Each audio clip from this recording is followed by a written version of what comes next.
and welcome to another edition of Never Mind the Buzzcocks, a broad-minded belly laugh through the boulevards of bop. Sean's first guest tonight is a leading light in chart-topping British boy band A1, it's Paul Marazzi. A1 admit that they're a manufactured band, but they're proud that they write their own songs, including Take On Me, first written by Aha, and Talking About a Revolution, first written by Tracy Chapman. They're currently writing A Tale of Two Cities by Charles Dickens. The second guest is TV presenter and host of Top of the Pops Plus, Josie Darby. When Josie first presented Top of the Pops, Sporty Spice famously licked Scary Spice's breasts in order to quash a rumour that they were false. It did quash that rumour, but only added fuel to the other one. Josie and Paul, Sean's team, ladies and gentlemen.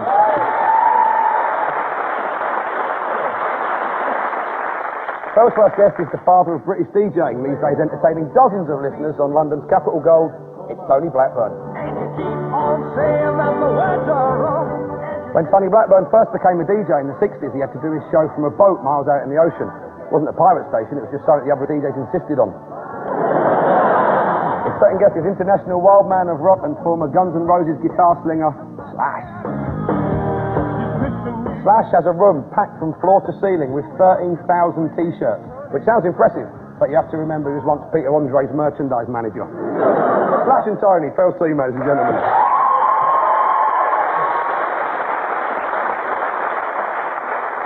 First up tonight is the connected round. Sean, Paul and Josie, what connects these two?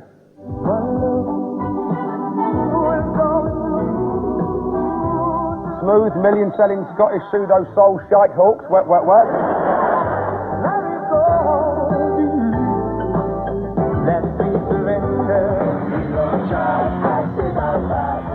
And shambolic, student-friendly Welsh indie oddballs, the Super Furry Animals. So, what could be the connection between those?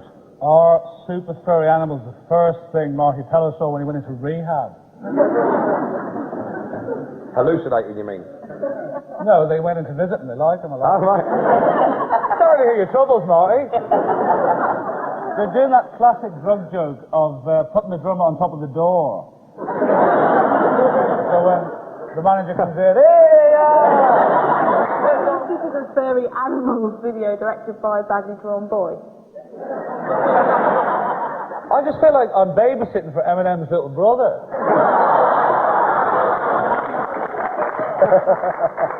My name is... Shut up, go to bed. Did anyone tell you look a bit like him, though, yeah? They have, actually, but my hair's not actually finished at the moment. It's going to be grey next week. Grey? Yeah, I'm turning it bluey grey. Bluey grey. Well, you going for that old woman's bingo look? I'm going for the blue ring, definitely, yeah. So what, are you doing some bingo halls on next I'm going to do some bingo cooling, actually. Take on me, 22! Well, I think the connection is, it's Princess Di, actually, because they were wet, wet, wet. Oh, here comes the trouble.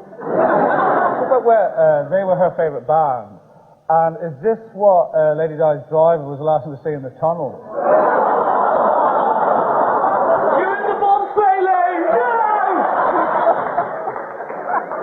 No, actually, I do know the answer. It's football, isn't it? It is football. Wet, Wet, Wet sponsored a football team in Scotland, and Super Furry Animals sponsored one in Wales. I think they sponsored Cardiff, but only in the Welsh Cup. It's quite right. The connection is that both bands have sponsored their favourite football teams.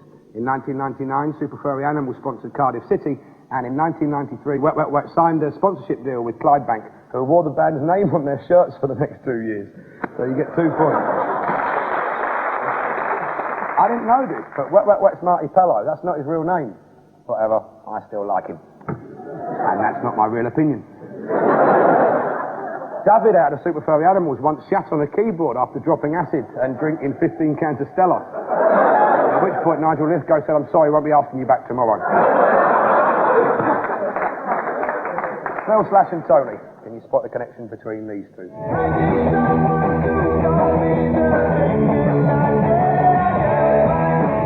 Blank Spanker with Brummy Devil Worshippers Black Sabbath, Tony Iommi. And that genial governor of the inoffensive instrumental, Ivory Tickling Russ Conway.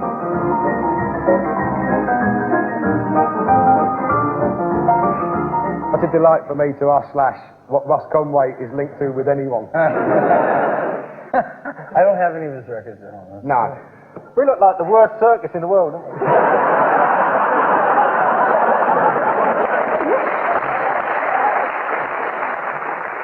I was thinking we got Isambard Kingdom Brunel.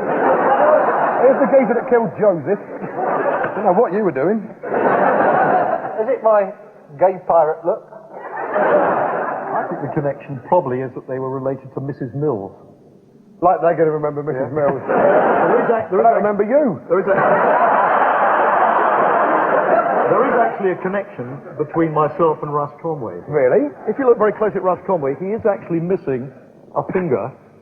And if you look closely at that finger there, that was caught in a women's loo when I was 2 years old, and it was actually severed there, but it was stitched back on again. So there is a connection there. Well, let's have a look. Between, yeah. Come on. Look at that. How's your jacket? Because my pupils are dilating. No, it's a slightly unusual nail. Is there no knuckle there, then? No, it's all right. I mean, it just came off there, but I was rushed to hospital. It's actually hanging off, and it was stitched back in again. You see, so that's the connection, I think, between myself and Russ Conway. But did the nerve stay alive, or was the nerve ending dead? The nerve is, it's not quite. You could actually hit that. Get me Malik! He asked me on camera! Oh, man, I'd love to have found that. That's Tony Blackburn. How old are you now, Tony? Whatever, showbiz age. Showbiz age, 38. Well, it was still 36 years ago then. Really? My showbiz weight is 12 stone. Tony, if the nerve ending was dead, wouldn't the top of your finger still be the 2-year-old size? It wouldn't have grown. No, there's another part of him that was obviously chopped off at some point. I used to live on Blackburn Street. What? I used to live on You used to live on Blackburn Street. So we have a connection. Don't get on my fingers. Blackburn and Slash, what a team. That's a cop show I'd pay to see. Blackburn and Slash. Book 'em, Blackburn. You two in my office now! I actually have a connection with Phil as well. Because I'm also at the cutting edge of comedy. Yeah, and I'm a shit DJ.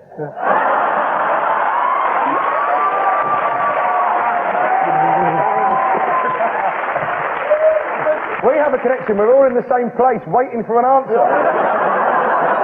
Yeah, the top of Russ Conway's finger is missing. It's currently gigging with Eminem.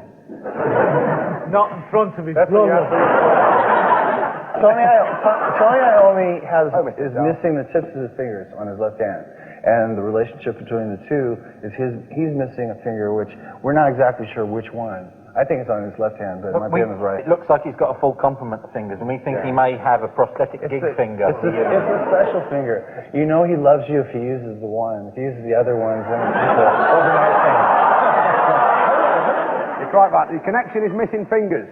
When he was 18, Sabbath guitarist Tony Iommi lost the tips of 2 fingers on his right hand in a welding accident, and Russ Conway achieved huge success as a pianist in the 50s, despite losing part of a finger in a bread slicer whilst in the Navy. So 2 points. Well done. After his accident, Tony Iommi made himself artificial fingertips out of a fairy liquid bottle. It may cost a few pence more, but it explains why his guitar solos last twice as long as other cheaper guitars. At the height of his fame, Russ Conway received over 3,000 letters a week, and it's a mark of the man that he still took time out from his busy schedule to personally throw each and every one in the bin. So, by the end of that round, both teams have got 2 points.